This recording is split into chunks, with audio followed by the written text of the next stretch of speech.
Hello everyone, are you ready for another anime recap? Then subscribe right now to this Anime Plots YouTube channel and watch this full video.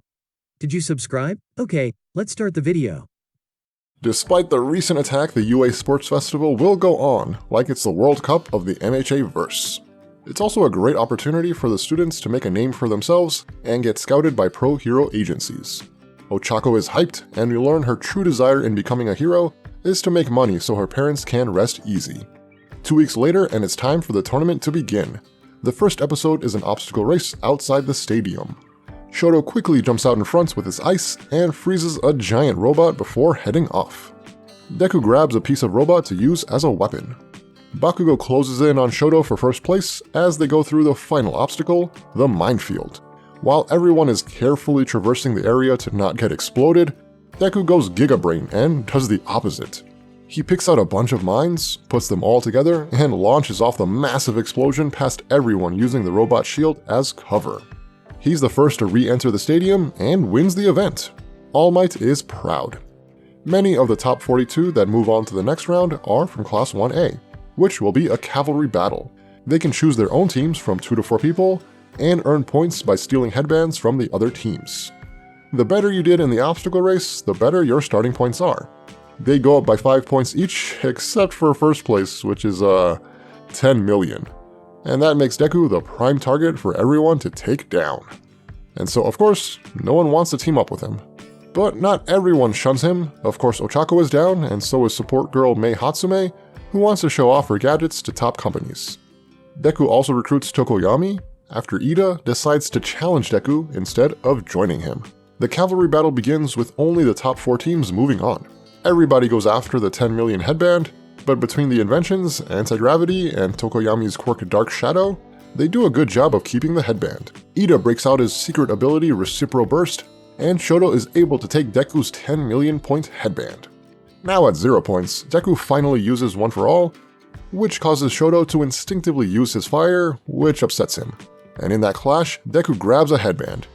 But it's not the 10 million. Meanwhile, Bakugo goes ham and takes some headbands from Class 1B's Monoma. He races towards Deku and Todoroki, and as the 3 are about to clash, time is up. The 4 advancing teams are Todoroki's, Bakugo's, the mysterious Shinzo's, and Deku's, as Dark Shadow had stealthily taken another headband from Todoroki. During lunch, Shoto reveals to Deku that Endeavor was obsessed with surpassing All Might, and that when he couldn't, he had a quirk marriage to create a powerful child to one day surpass All Might. Todoroki was only made for this purpose, and he also has a scar from when his mother poured boiling water to his fireside of his face. He wants to win the festival without using his fire to reject his father. Bakugo eavesdrops. The finals are simple one-on-one battles, and first up is Shinso vs Deku.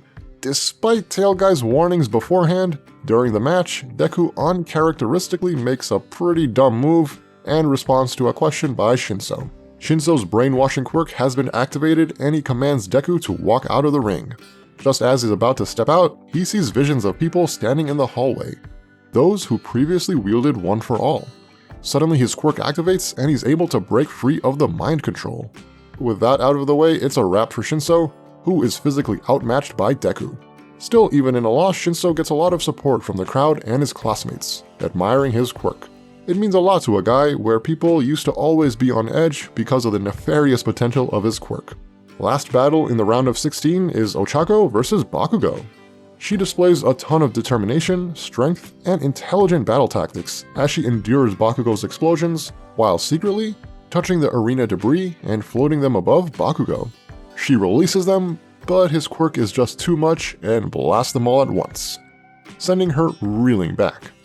Despite her valiant efforts, her body just gives out, and Bakugo, who himself displayed level-headedness and respect for Ochako while others only took pity, wins the match. Next up is the quarterfinals, and the first one is a doozy. Deku vs Shoto. It's an intense battle, as Todoroki sends off long-range ice attacks while Deku uses up his fingers one by one to counter. Eventually, Deku sees that Shoto is trembling from using his ice too much, which could be remedied fairly easily if he only used his fire side. He implores Todoroki to use his full power, which pisses off Shoto. We get some of his backstory, how Endeavor mercilessly pushed Shoto to surpass him, and how Endeavor physically abused his mom. He does not want to be like his father. But with Deku's push, and Shoto remembering his mother telling him it's okay to use his full power to become who he wants to be, he finally activates his fire. And it's a wondrous sight. They both power up for an epic final clash, and eventually it's Todoroki left standing, advancing to the next round. Recovery Girl has to perform surgery before using her quirk to treat Deku as he is seriously injured himself. Like, real bad. His hand seems to be permanently damaged. Elsewhere, Ida's hero brother is attacked by Stain the Hero Killer, who claims that All Might is the only one worthy enough to call himself a true hero. Kurogiri warps to greet Stain and wants to make him an offer. The final battle of the entire tournament is here, Bakugo vs Shoto. It's an incredible match on paper because unfortunately Shoto pulls back his fire as he's still not fully sure what to do about it. This gives Bakugo the edge as he blasts Shoto out of the ring, winning the sports festival. But he's still pissed because Todoroki did not use his full power. The next day, for the first time, Shoto visits his mother in the psychiatric ward, determined to help her. Sometime later, it's time for the students to take on internships with actual pro heroes, and Deku has his with Gran Torino, All Might's former teacher. He's like a quirky Yoda and helps train Deku. He eventually realizes that he needs to treat One for All as an extension of himself, and let the energy flow evenly, rather than just trying to bring it up for special moves. Ida interns at Hosu City to get revenge against the hero killer for destroying his bro, while Stain himself meets with Shigaraki and Kurogiri to potentially join forces. But Stain is not that impressed with Shigaraki's lack of genuine conviction. Though he does admit there may be something there within Shigaraki, and will allow his convictions to grow. Stain is about to kill the pro hero Native before Ida spots him and intervenes. Gran Torino and Deku also end up in Hoso City as a Nomu comes crashing into their train. In the alleyway, Stain tells Ida that acting selfishly for revenge is the exact opposite of a hero, and so Ida will die as an offering for a more just world. But before the final blow, Deku flies in and lands a hit on Stain. Deku smartly sends out his location info while Ida pleads for Deku not to get involved. Deku clashes with Stain, but eventually gets immobilized from Stain's weird blood-licking quirk. You wonder how he figured out his own quirk. He deems Deku worthy of living and moves on to the others. But Shoto appears on the scene, having received Deku's message. After a hard-fought battle, eventually the trio manage to overpower and capture Stain. Gran Torino and the other pro heroes arrive on the scene. Suddenly though, the last of the three Nomus swoops down from the sky and grabs Deku. But out of everyone there, it's the Ninja Turtle who saves Deku by escaping his restraints, licking Nomu's blood, dashing over and stabbing the beast right in its brain. Fucking creepy, intimidating, and sticking to his convictions. To create a fair society, both fake heroes and pathetic criminals must be purged. Speaking of intimidating, Stain then directs his ire towards everyone else, and the entire group feels his bloodlust. It's almost like malicious aura from a chimera ant is oozing out, and everyone is paralyzed in fear, including the number 2 hero Endeavor. But luckily for them, a broken rib punctures Stain's lung, snapping him out of consciousness. In the aftermath, Endeavor takes credit for capturing Stain so that the students can avoid punishments for using their quirks without permission. Video of Stain's backstory goes viral, and it seems that many criminals will be inspired to join the group they think Stain was associated with, the League of Villains. Later, All Might meets with Deku to tell him the origins of One for All. Way back when quirks first started appearing, one evil man who could give and take quirks for himself rose up and took over Japan. Sometimes people couldn't handle quirks they were given and ended up brain fried, like the Nomus. The man, called All for One, had a good brother who seemed to be quirkless. Perhaps to get him on his side, All for One gave him a quirk that could accumulate power. But it turns out the brother was not actually quirkless. He had the power to pass on quirks. The combination of the brother's natural quirk with the one he received created the One for All quirk that we know today. The brother passed down this power to later generations to eventually defeat All for One. All Might tells Deku that one day, he will likely have to fight him, as it appears All for One is controlling the League of Villains from the shadows. Speaking of, we see the big bad himself surveying his chess pieces. He is happy that Stain got attention to bring criminals to the League of Villains, where he's cultivating Shigaraki to unify them and ultimately become All for One's successor.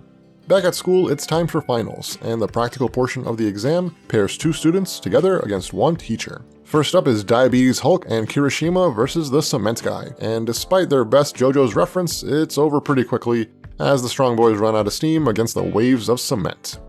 Moving on, Sue and Tokoyami work well to handcuff the Shadow Clone Guy, Ida helps Tail Guy get past Power Loader, Momo and Shoto beat Aizawa as she gains some confidence, Ochako uses her internship training to take down 13, Kaminari and Mino lose to Principal Nezu, who got a little bit too excited, Jiro tells Koji to use bugs to defeat President Mike, Invisible Girl sneaks handcuffs on the sniper, somehow Mineta gets past Midnight carrying Tape Guy with him, and also perhaps somewhat surprisingly, Deku and Bakugo get past All Might after some brutal fighting. Bakugo is still very much a complete dickhead, but at least kinda cooperates at the end. On the antagonist side, HR villain recruiter Girin brings in 2 new members, inspired by Stain, to the League of Villains, Toga and Dabi, though Shigaraki doesn't like them and storms out. At UA, the class gets ready for their upcoming training camp during summer vacation and goes shopping to prepare. Everyone runs off, leaving Deku alone. Well, not everybody, as his good old pal Shigaraki finds him with a hand right on his neck. Nobody else notices this? Shigaraki wants to know the difference between himself and Stain, and Deku says he could at least understand Stain's motives because he was inspired by All Might, and that Stain never backed down. Shigaraki gets creepily happy and appears to figure it out. He hates both Deku and Stain because of their connection to All Might. He hates that All Might smiles without thought and gives people hope. Destroying him is his true conviction. When Ochako finds them both, Shigaraki pretends to be a friend and leaves. How was the video? We hope it was good. If so, please check these videos. Also, please comment down your thoughts and your suggestions for future videos. If you haven't already, please consider subscribing now to show the support to our channel. We hope to see you soon with another video right in this channel. Have a nice day.